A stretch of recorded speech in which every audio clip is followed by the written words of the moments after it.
What's going on, ladies and gentlemen? ANZD here with another video, and in this video we're going to talk about what's going on with the banking system and how another bank has failed. So you probably heard by now, but First Republic Bank was seized by the FDIC and sold in a fire sale to JP Morgan sale.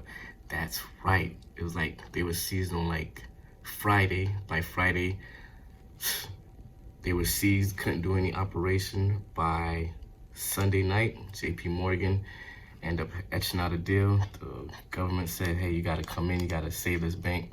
End up etching out a deal, and they was able to get, wow, First Republic Bank was sold to JP Morgan Chase. So let's get into it real quick. This is coming from the AP Press. An article in the AP Press says regulators seize troubled First Republic Bank early Monday, making it the second largest bank failure in U.S. history, and properly sold all of the deposits and most of the assets to JP Morgan Chase in a bid to end the turmoil that has raised questions about the health of the U.S. bank system.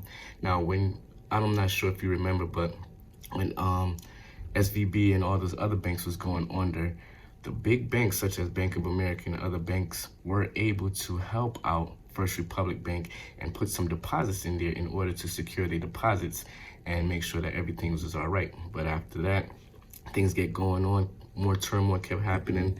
The stocks was losing, millions of dollars was taken out of deposits out of the bank. So things had to go quickly and swiftly, and this is what happened. And so it's the third mid-sized bank to fail in less than 2 months. The only larger bank failure in U.S. history was Washington Mutual, which collapsed at a height of the 2008 financial crisis and was also taken over by JP Morgan in a similar government orchestrated deal. So the government be orchestrating JP Morgan, Chase, other the big banks in order to help out these mid-sized banks. So our government invited us and others to step up, and we did, said Jamie Dimon, chairman and CEO of JP Morgan Chase. Wow, big things, big things. So government said step up, so they did, and they was able to acquire the whole assets and depository. So First Republic's 84 branch opened on Monday as branches of JP Morgan Chase, which acquired the bank's $92 billion in deposits and $203 billion in loans and other securities.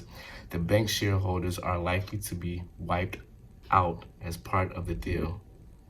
Interesting. The bank's shareholders are likely to be wiped out as part of the deal. We got to look into that and do some more research on that, because that seemed very interesting right there. So Diamond said in a conference call with both reporters and investors that he believed that this part of the banking crisis is over. Hopefully. Other mid-sized banks reported their results last week, and vast majority of them showed deposits and stability and profits remaining relatively healthy. The outlier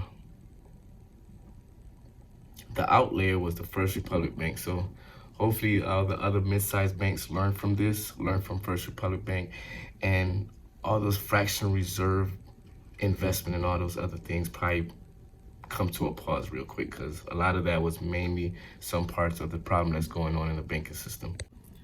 So let's see what else the Associated Press had to say in this article.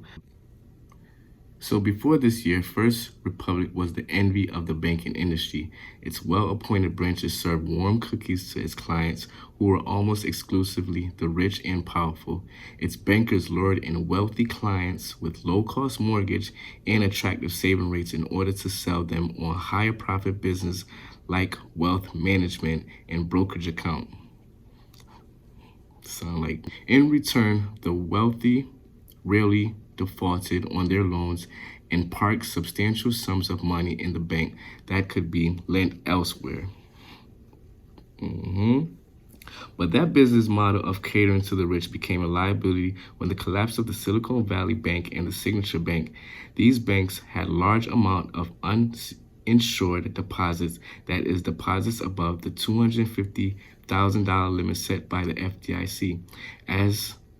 As was the case with the Silicon Valley Bank and the Signature Bank, the First Republic clients with large accounts were quick to pull their money at the first sign of trouble.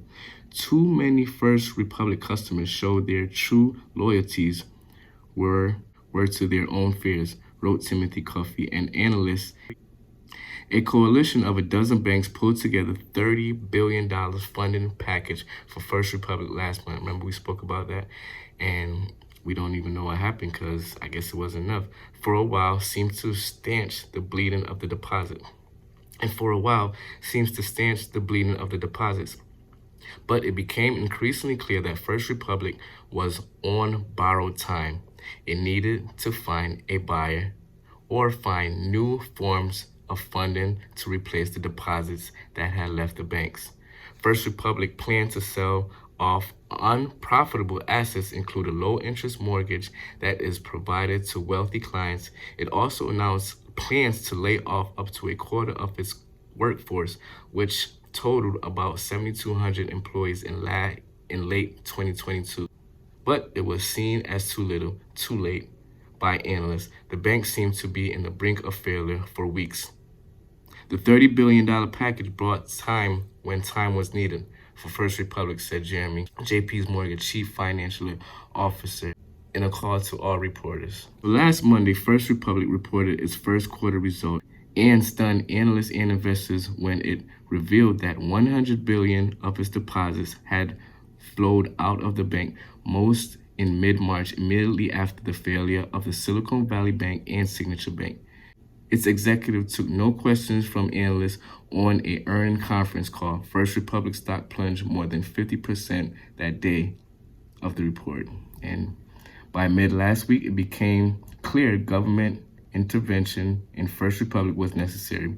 Treasury's official asked banks to submit bids for First Republic, and bankers and regulators worked through the weekend to find a way forward. And that's how it goes. The little bank get in trouble. Well, this time it's a mid-sized bank get in trouble.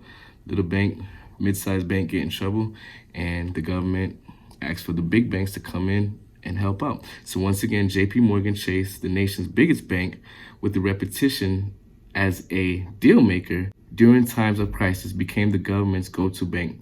Treasury's officials had enlisted JP Morgan last month to lead the $30 billion rescue package back in 2008. Back in 2008, Diamond was the go-to banker for Washington to find private solution for the banking crisis, and JP Morgan acquired both Bear Stearns and Washington Mutual. So shout out to JP Morgan. If y'all want some more information, y'all can hit up the Associated Press, also other articles out there. So once again, it's NZD.